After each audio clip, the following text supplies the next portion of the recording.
rungs of the bell in the RMS Titanic's crow's nest in April of 1912 unknowingly signaled the impending death of 1,500 people. In that moment, the next 100 years of history would be breached by this reckless tragedy, provoking a relentless pursuit of answers as to why so many had to die. In the Titanic's last hours, death came as a leveler to a world of class, wealth, and privilege. A world abruptly swamped by struggling steerage-class immigrants, as keen as any aristocrat to escape the gruesome demise that confronted them.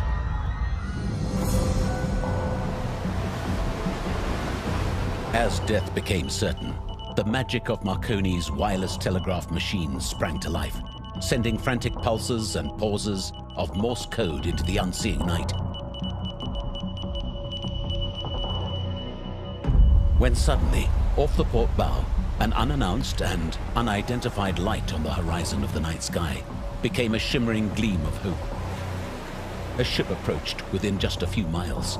The Titanic was not alone. Now, startling revelations suggest an answer to the mystery that has haunted the tragic disaster for so long: the identity of the ship that turned its back on the Titanic.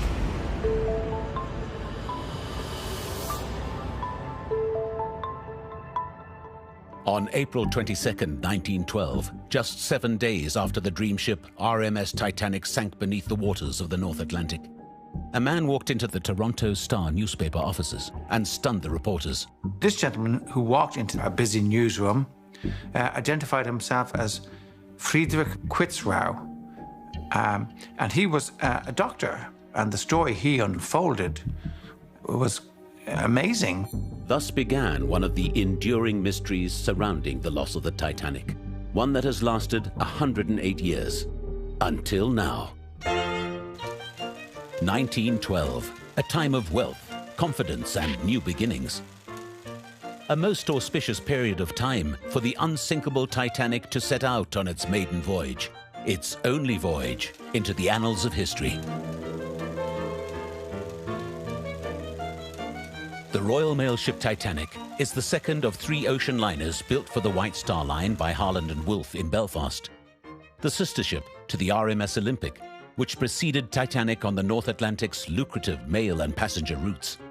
RMS Titanic is designed to be the pinnacle of British passenger transport, departing Southampton for New York City with 1,300 passengers and a contingent of 900 officers and crew.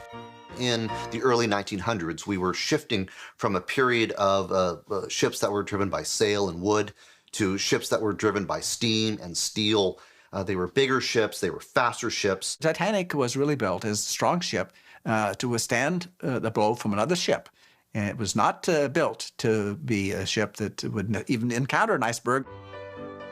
With the departure date confirmed, Titanic becomes the epicenter of employment, as White Star quickly fills all positions available. My dad was put onto the maiden voyage of the Olympic. Then he was selected to go on the Titanic, and he was thrilled. Just as White Star promised, on April 10, 1912, the Titanic pulls away from Southampton with her newly hired crew and eager passengers. The Titanic had had a wonderful maiden voyage so far. The weather gods had been smiling on Captain Smith and his command. Bright sunshine, smooth seas ever since leaving Queenstown in Southern Ireland.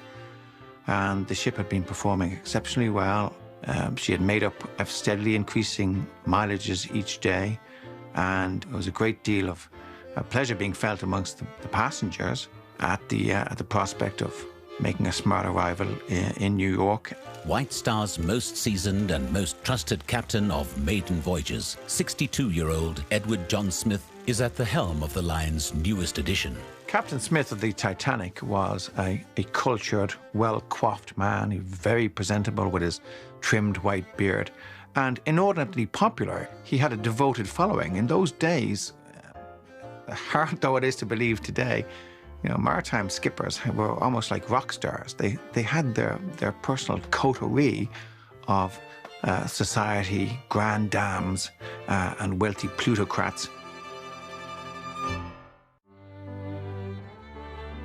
Alongside Captain Smith, and drawn from the Royal Naval Reserve, Titanic's seemingly experienced crew includes officers who are familiar with sailing with Captain Smith and the elite of the Edwardian class. Aside from the captain, the only two senior officers that were allowed to freely mingle were the ship's doctor and the purser, and that was it. In 1912, the distance between officers and passengers was great. Officers were given very strict instructions: be polite, answer their questions quickly, and then go about your business. There was no socialization. Captain Smith is no stranger to the North Atlantic-New York route, and neither are his two executive officers, Chief Officer Henry Wilde and First Officer William Murdoch, both of whom had just sailed with Smith on the Olympic. As the Ship of Dreams heads west, opening up to speeds close to her maximum, Captain Smith and his officers tend to the well-oiled machine.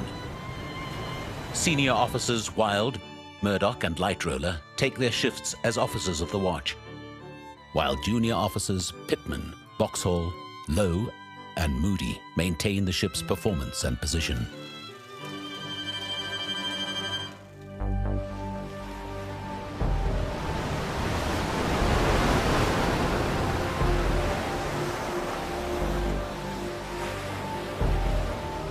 The year in which they encountered the iceberg was admitted by all to be an unusual year in which the icebergs were flowing further south.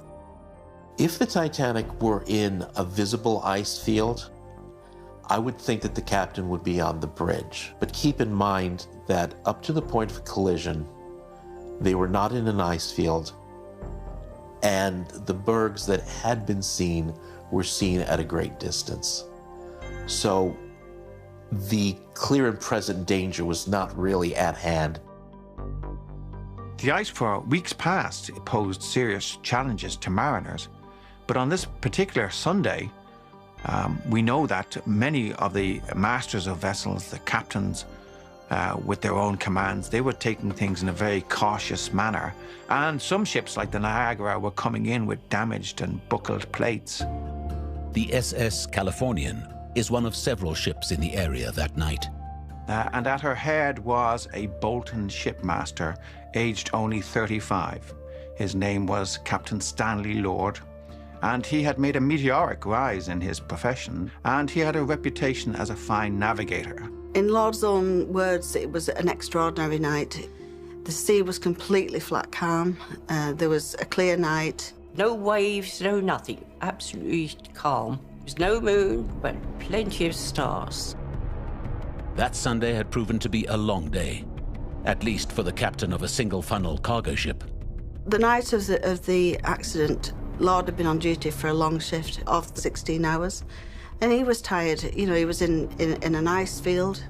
He was command of a ship, and he wanted to make sure it was safe. This was practically the first time the Californian had had a Marconi operator aboard. The Marconi operator himself had only made 2 previous voyages, and that was on another ship. The Californian's wireless operator, Cyril Evans, has also had a busy day, exchanging messages about the ice, weather conditions, and its location with other ships in the area.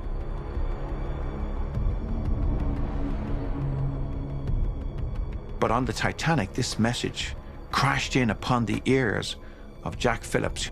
Titanic's telegraph operators are also busy. In addition to ship-to-ship messages, they are finally within range of the first North American relay station at Cape Race, Newfoundland.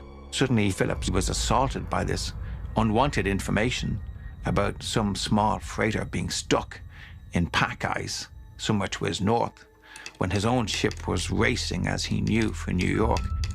Titanic's reply, "Shut up, I'm busy, I'm working Cape Race." With the receipt of that reply, a reply that possibly sealed Titanic's fate, Cyril Evans signs off from the wireless room of the Californian. Just an hour later, the Californian's unheeded warning would come to haunt the captain and officers of the Titanic.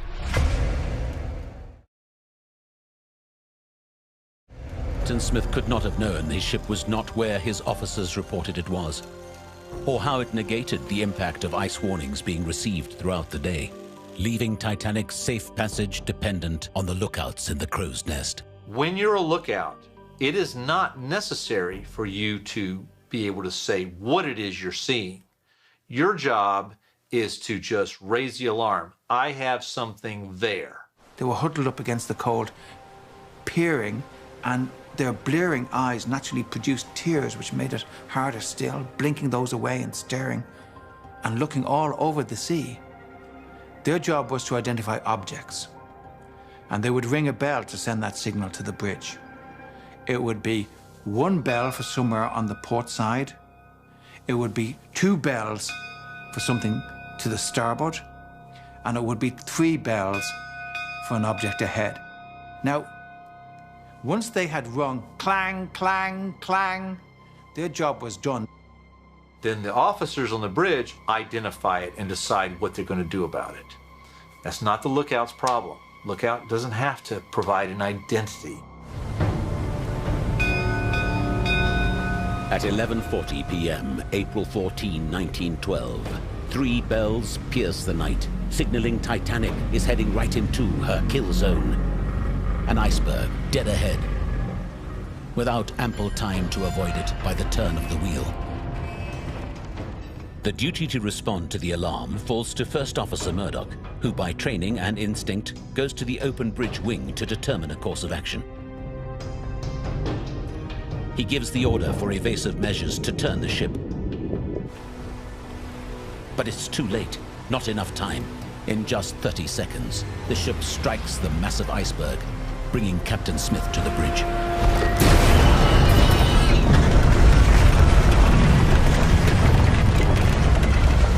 Smith calls on the officers to provide 2 key pieces of information: the ship's position and the status of the damage. Both responses are flawed, and both have deadly consequences. A position is established by celestial observations, and there's basically 2 ways you can do it. One is by using the sun, but you can't get what we call a fix. You can't get exact position from the sun. You can get a latitude, and you can use estimates to get a longitude. Now, the next way you can get a fix is by the stars. If they manage to get a fix by the stars on the evening prior to the collision with the iceberg, then anything after that has got to be estimated. You know, so they're going to say, right, we're doing 23.5 knots. We've got a current that is going the opposite way or whatever. We're altering the course, which will affect the speed. So everything is estimated. So it's quite conceivable that the estimates were wrong. But how accurate was the evening stars? The responsibility of setting Titanic's position for the SOS was 4th Officer Boxhall's. The captain's order is to set a dead reckoning, a calculation based on the last known position, adjusted by time, speed, current, and direction, and then transmit those coordinates. Boxhall's calculations are reviewed, deemed wrong, and recalled. Minutes later, a new position is sent to all ships able to receive the message, confirming Titanic's sinking position. Very easy to make a mistake if he did make a mistake. There is a mistake. While the ship's new position is being sent out, the wounded Titanic continues to steam west. One of the great misunderstandings of the Titanic disaster is that she collided with the berg, stopped and drank her death water, her fatal fill of thousands of tons of water. Not at all. They paused merely, and then they got underway again and drove water against the damage. After the Titanic hit the iceberg, she carried on for another 10 minutes. The captain eventually had to stop the ship because the water was creating a lot of pressure on the hull and making the water flood into the ship. During the inquiry, Edward Wilding, who was the ship's designer, was asked about the rate of flooding, and he calculated that Titanic was taking on 500 tons of seawater a minute. Shortly after midnight, Thomas Andrews, the builder of the Titanic and a first-class passenger, completes his review of the damage. His dire assessment is reported to Captain Smith. The Titanic has less than 2 hours to live.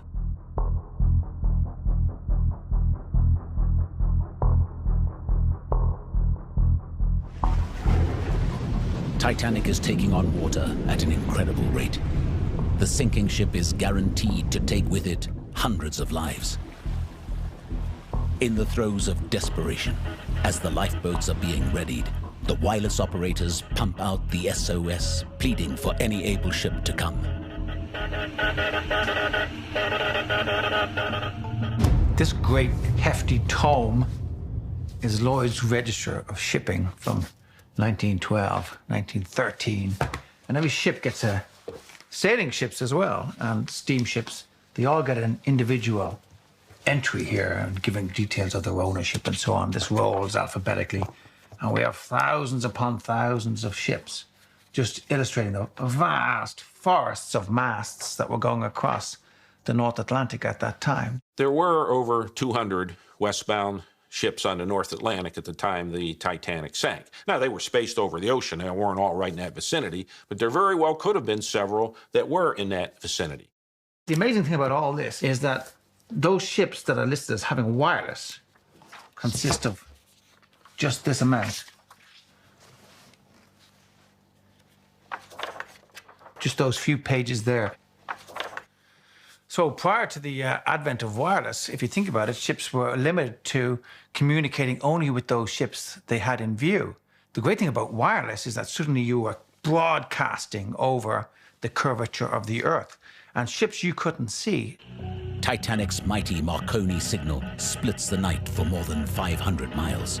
The SOS reaches Titanic's sister ship, the Olympic, as well as the Mesaba, the Mount Temple, Baltic, Frankfurt, Californian, Virginian, the Burma, and the eventual rescue ship, the Carpathia, whose captain announces they are lighting up and coming at full speed.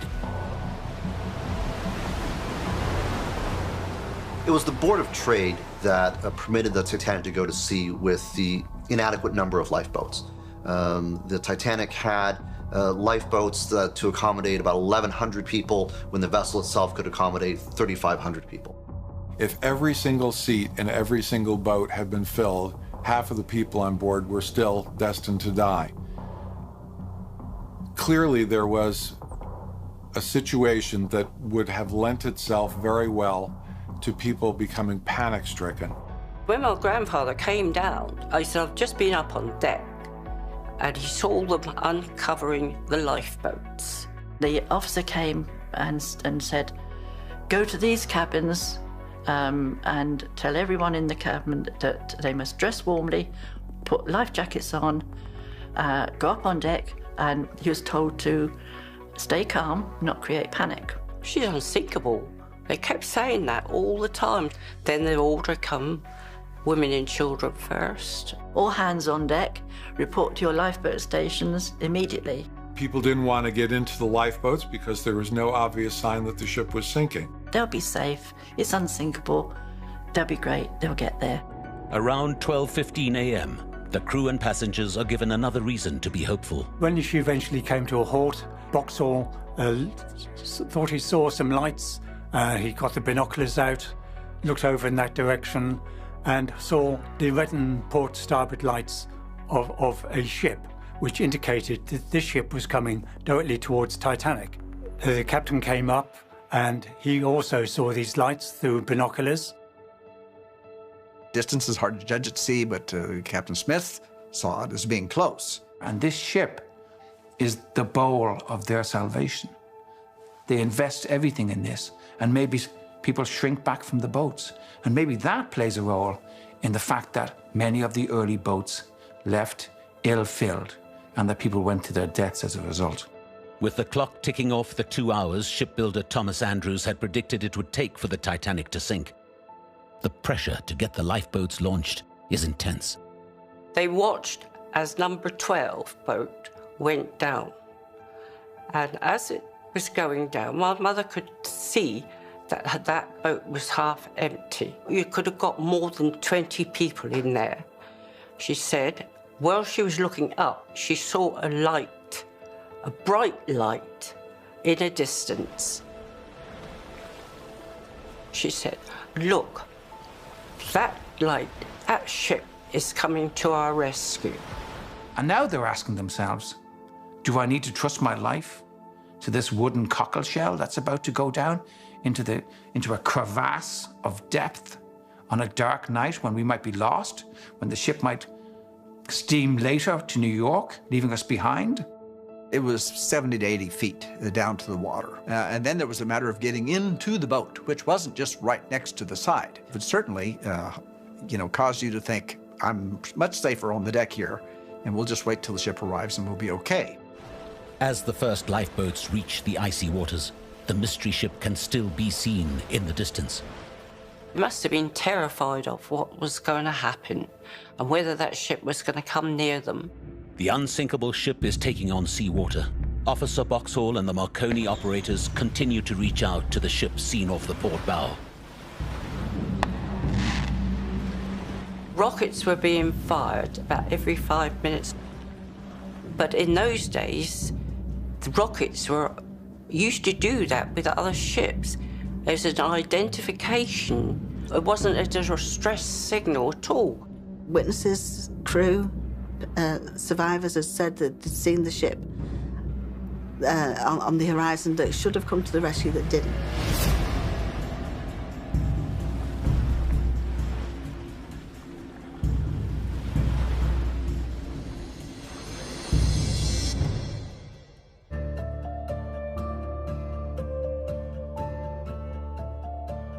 It seems impossible for the unresponsive ship to have missed or ignored the rockets, the flashing Morse lamps, and the SOS messages pulsing through the night.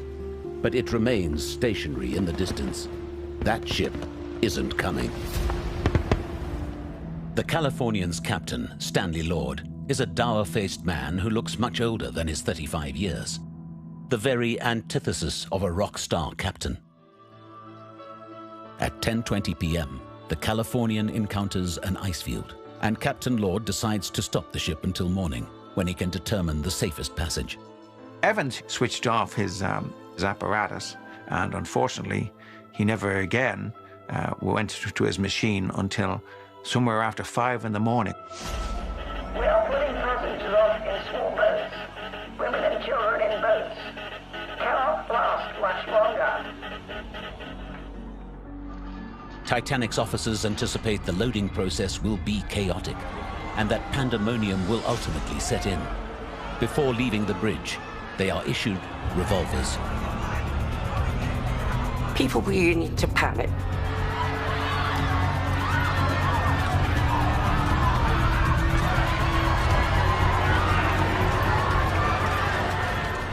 Far below in the belly of the beast, there was a grim procession of steerage men coming from forward where they were housed. They were shunting and grumbling towards the stern of the ship, then ascend to the deck that they have been allocated, which is the shelter deck aft.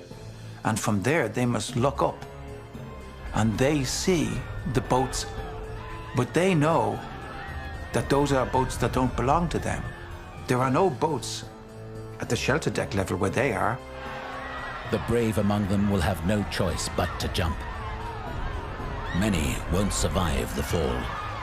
And there, a kind of a hidden flaw in the design of these life jackets manifested itself.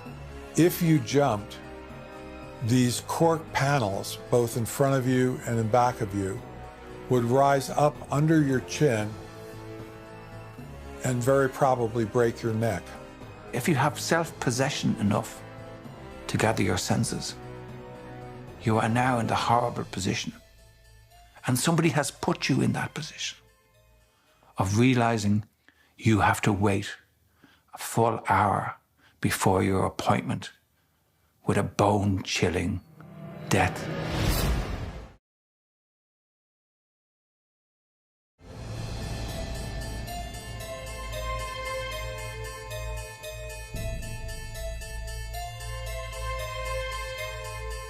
I think that the captain made the correct decision at the time because he knew what situation he was in. Titanic was a ship that was sinking. It was sending flares 900 foot into the air.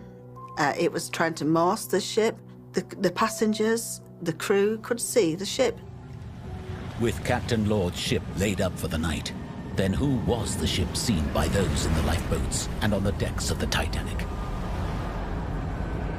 Whether the mystery ship thought Titanic would not sink, whether it thought that Titanic was sort of going to stay afloat, and Titanic was obviously portrayed as being unsinkable. It was its own lifeboat. Why would he put his ship in danger to a ship that wasn't going to sink? The master of a vessel would be required to render assistance to another vessel at sea, even if that vessel was an enemy vessel, to the extent that it was practicable to do so without endangering your own vessel. Now that leads us, of course, to the discussion about whether going into an ice field that has already claimed one vessel would be a prudent course of action. Scattered around the now bow-down sinking ship, the lanterns in the lifeboats can be seen bobbing in the dark, certainly visible to the lurking ship, yet they are ignored. As lifeboats are lowered and row away, panic and the fight for survival set in aboard the Titanic. Late in the evening, you actually see evidence of the crowds pushing forward towards the lifeboats. It got so bad that the crew actually had to form a circle, locking their arms and allowing only women and children to come through. And now there's real panic on the way. Passengers trying to climb into lifeboats are told to get out or to face being shot. One of the men in the group said, "There's nothing for you now here, lad. It's every man for himself. You best jump. Good luck." People were throwing things over the side. There was barrels, doors, everything that could float. They were jumping over. Still visible from the lifeboats, the lights of the mystery ship start to fade, leaving the desperate Titanic passengers nowhere to go. They were abandoned. Those lifeboat lanterns were snuffed out one by one. I feel sure as people inside those boats realized, with the slumping and sinking and loss of the RMS Titanic, that soon a thrashing horde of swimmers would be on their way to their lifeboat.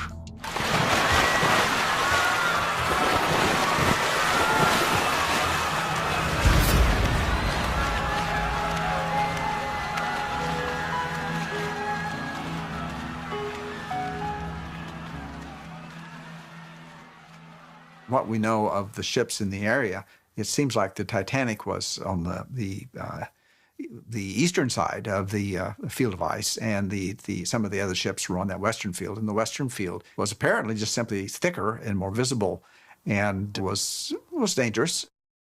Which again would demonstrate that this ship was not the Californian, because we believe the Californian was more than 20 miles away during this time. There were other ships in the area, and there were other suspects for the mystery ship. Mount Temple was one. The captain of the Mount Temple was told by his company not to go into the ice field under any account. Otherwise, his ship, he would be held personally accountable for any monies lost. The Mount Temple was bound west for St. John, New Brunswick, in the Canadian Maritimes. In comparison to the Titanic, about just under 8 times smaller. She had 4 masts, single funnel, yellow. There wasn't much luxury or prestige about the Mount Temple. James Henry Moore is the master of the Mount Temple. At 52 years old, with 13 years as captain, he's well seasoned. A company man working for the Canadian Pacific Line, sailing with specific orders not to cross the ice, but to go around it. Captain Moore was taking no chances. Unlike the steaming, charging Titanic, which had been heading at 22 to 23 knots towards an ice field. We're not going to go in and imperil our own ship and risk our own lives and the lives of our passengers to go deeper into an ice field that has already damaged the greatest ship ever built. The Mount Temple got the Titanic's distress signals that night. Her operator, John Oscar Durant, was staying up late when he heard this dread news flashed out to the ether that the Titanic was sinking. There were rules that were given to these captains as to what they did in ice, and at that time you answered to your boss. In his own ledger of messages received and transmitted, Durant writes that he tried to reply, but the Titanic could not hear him. I say, received and transmitted. But in fact, a curious feature of this saga is that the Mount Temple never transmitted a further wireless message that night.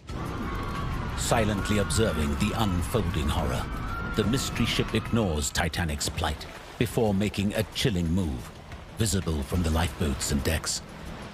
Vauxhall could see not only masthead lights, but green and red. You could even see portholes in her hull. How tempting that prospect of salvation must have been. The fate of the remaining passengers and crew aboard the Titanic is sealed. They will go down with the ship. The first boat goes off at 12:45, and by 2:20 a.m. the Titanic sinks. And those last two boats that leave the Titanic literally float off the ship as it goes down. We have evidence from the passengers who went out in the Titanic's lifeboats. They were speaking about her 8 decks of light, 8 decks, one atop of the other. She was festooned with light. Those on the mystery ship and in the lifeboats witness the agonizing final moments of the unsinkable ship as it breaks apart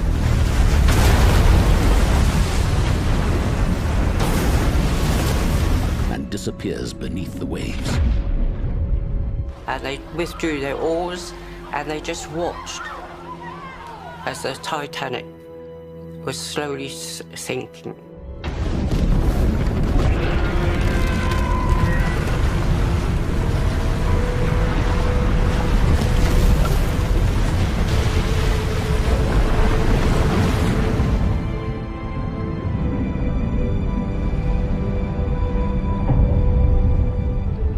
One lady in the boat said, "My God, it's gone." Just like that. The Titanic's gone.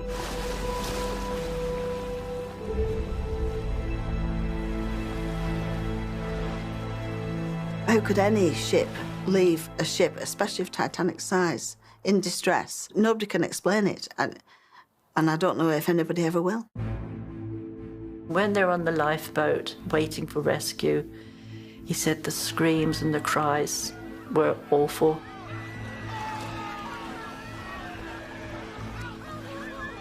He could do nothing to help. They couldn't help anybody.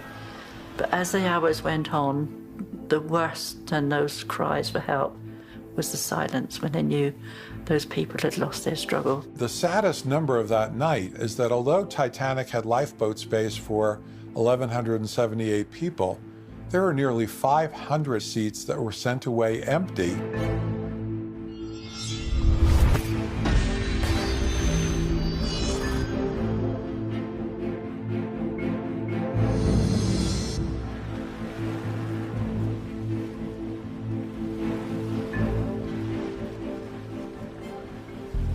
As dawn breaks, Evans, the Californian's Marconi operator, hears of Titanic's distress cries from hours before and alerts Captain Lord.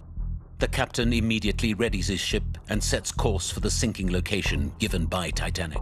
This position was to the south and west of where the Californian was stopped. Hours earlier, the nearby Carpathia set course for the Titanic, positioning additional lookouts and sailing full speed through the ice field. At 4 a.m., they encounter lifeboats nowhere near the reported SOS position.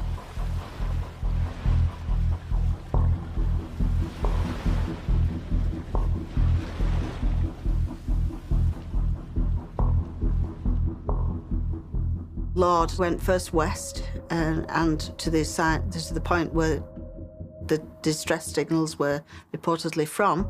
He realised that he was in the wrong position and actually had to go back through the ice field again at full speed to the Carpathian where they were picking the lifeboats up. On the way, he actually passed a stationary Mount Temple, who was not making any effort to go to Titanic's aid. Lord arrived at the Carpathia right around 8:30 a.m. when they were getting the last of the survivors, but he exchanged messages with the captain of the Carpathia and said he would stay and search for any other survivors, which he did for another good 2 hours. But he finds none. Meanwhile, without word or aid from the Mount Temple, the 700-plus survivors of the Titanic sailed to New York City on board the Carpathia. the Californian carries on to Boston, and the Mount Temple steams home to Canada. While in New York, an inquest into the sinking was initiated. Someone has to be blamed, and Senator Alden Smith will see to it. It is remarkable to think that the hearings, the American hearings, began the day following the docking of the ship. This is an unheard of speed on the part of any legislature to get to an inquiry so quickly.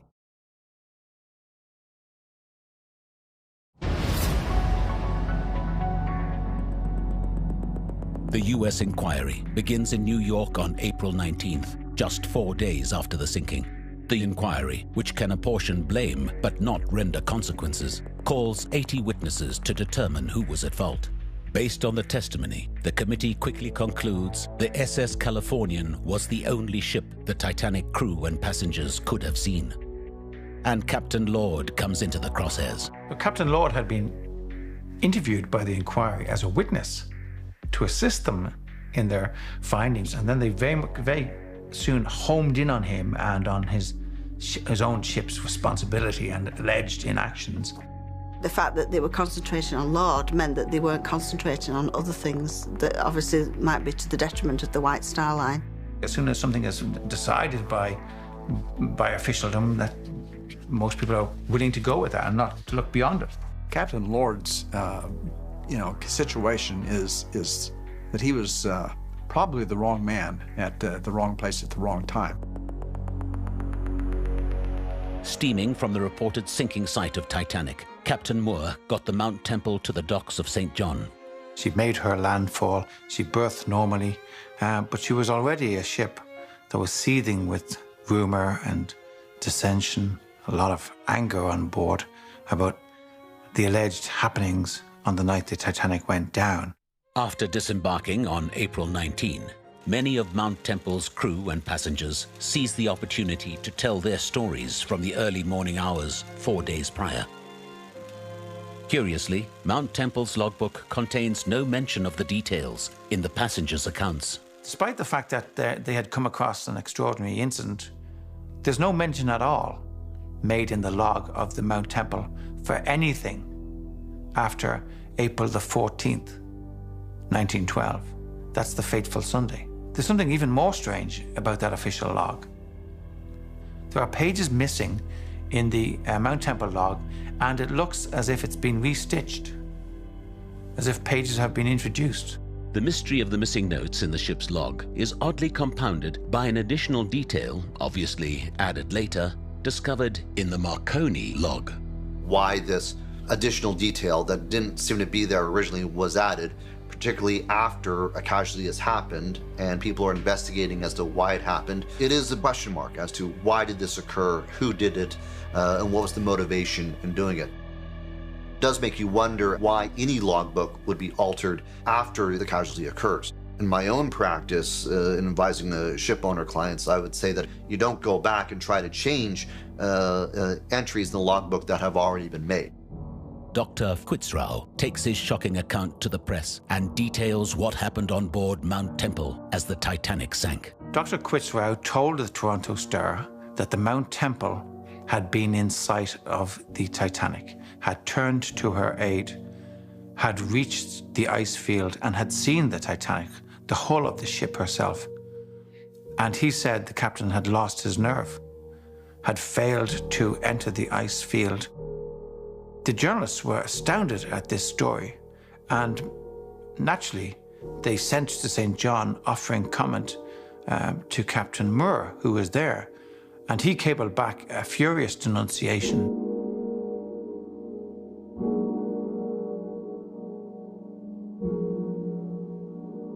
On the same day, in 2 countries, Dr. Quitzrow's statement in Toronto would be substantiated. First, at the U.S. inquiry by Titanic officer Boxhall, and in Canada as the Mount Temple cruise claims emerged, 2 of them particularly damning.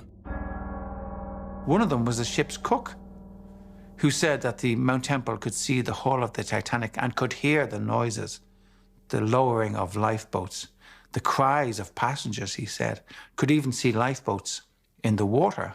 Meanwhile, there was an officer, Arthur Henry Notley, who left the Mount Temple as well as soon as she made landfall. Third Officer Arthur Notley of the Mount Temple was so incensed at what went on in that ship that he refused to serve in it any longer. As the U.S. inquiry pushes forward, Senator Smith never pauses to consider the reports from the Mount Temple passengers and crew. His focus remains on the Californian, and he calls on her captain and crew to testify about what they saw and heard that night. The Californian men testified that they saw rockets towards the southeast. The SOS position from the Californians' computed position was to the southwest. By accepting that the Titanic's reported position was correct, the unwitting admission by Lord of seeing rockets becomes the foundation of the case for putting the blame and shame on Captain Lord. When he was called to the inquiry, I don't think he had any significant knowledge that he was going to be grilled or scapegoated as he was. Who was already being vilified in the press as being master of the mystery ship, which was taken to be the Californian. The news travelled. And prior to the commencement of the British inquiry, it is clear Senator Smith determined that if Lord had come to the rescue of the Titanic, 1,500 lives would not have been lost. The British inquiry followed on from the American inquiry. You know, why reinvent the wheel? They just took whatever they'd found and used it in their own inquiry. The British hearings follow suit, discounting and ignoring the Mount Temple's possible role, while targeting the Californian's Captain Lord.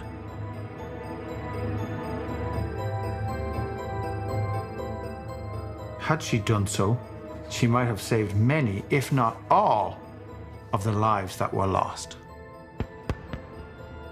If the Californian saw rockets far off to the southeast, the Titanic could not have been where it said it was. Both details cannot be true. The actual positions of the Titanic and the Californian weren't known precisely. The Titanic's position was an estimated position, and the Californian had been stopped, so she had time to take star sights and get an accurate position. The American investigation disregarded the Californian's reported position, choosing to believe it saw the rockets to the southwest, a location Titanic never reached. Neither ship went through the ice field to the west. This decision allows those in charge of the hearings to conclude the mystery ship that abandoned the Titanic could only have been the Californian. You can add it to the bucket of whitewash that was pulled over the whole inquiry. The Titanic's position was proved after they found the wreck to be miles out.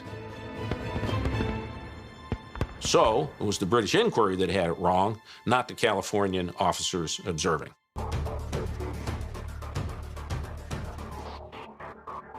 And there were other details, witnessed from the deck of the Titanic, that should have ruled out the Californian as the mystery ship, over 70 years before the discovery of the Titanic's wreck. Fourth Officer Boxall saw masthead lights, two of which were close together. To the trained maritime eye of Boxall, the mystery ship's most visible characteristic were those two front masts. This singular description of the ship lay dormant until an obscure note in the World War I files of the German National Archives, the Bundesarchiv, corroborates Boxall's statement. We have two mariners separated by less than 5 years in the distance of time, seeing a ship and describing the most noticeable feature about her as being the fact that the masts appear to be very close together. On December 16, 1916, during World War I, a German Navy merchant raider sighted the Mount Temple in the Atlantic. It is this fateful chance encounter in history that will expose the mystery ship. When she saw the Mount Temple approaching that December of 1916, her course was described in what's known as the Kriegstagebuch, which is a German war diary. The war diary of the SMS Möwe, the German raider that sank the Mount Temple. The war diary was submitted here to the Imperial Navy Office in Berlin. And up here we have the words ganz geheim, very secret or top secret. And in here is mention of the Mount Temple. And as she's being watched, the Mount Temple through field glasses, the captain notes, and it's here, that she had masts that were very close together. Exactly the same phrase used by Boxhall, ganz dicht beieinander. The same phrase, the masts close together. The Mount Temple, seen alone by Boxhall from the Titanic and seen alone when attacked by the German raider, confirms the singularly distinctive image recorded by the bridges of both ships. It's another piece of circumstantial evidence supporting that the mystery ship was the Mount Temple.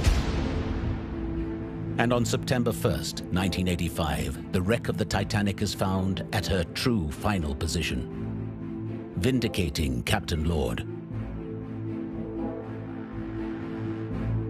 When they discovered the ship, you know, the wreck of the ship, Lord's calculations, his navigation, all matched. And they eventually realised that at Titanic, the signals were wrong, that his navigational skills were spot on. And he was where he said he was.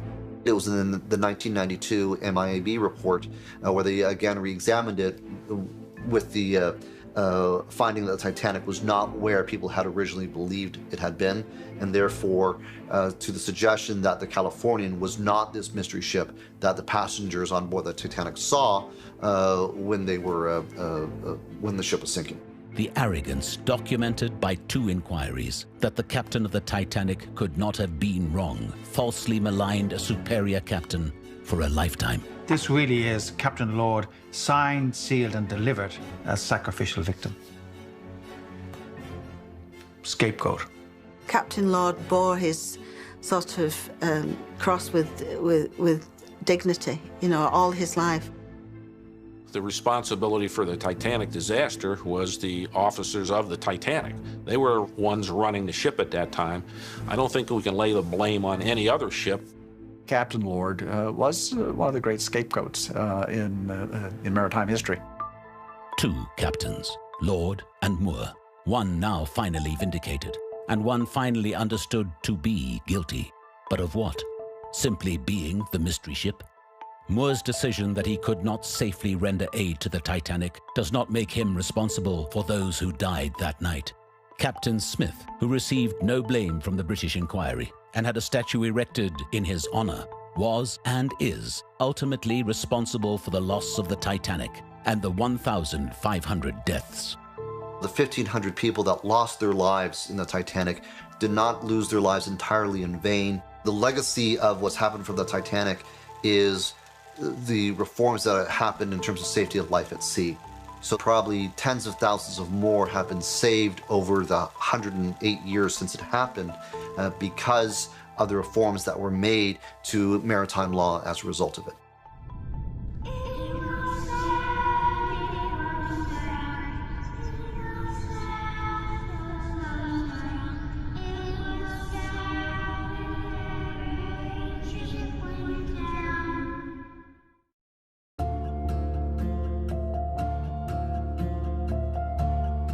Deadly U-boats intent on destruction now on the ocean floor. It's a race against time to find them and discover their stories before it's too late. New World's Greatest Shipwrecks tomorrow night at 9. Chris Rock and Jessie Buckley are going back to the 50s in dark comedy drama Fargo. A brand new episode is next over on Channel 4. Here on More4, Nana saves her grandson, but she ends up in A&E. 24 Hours there next.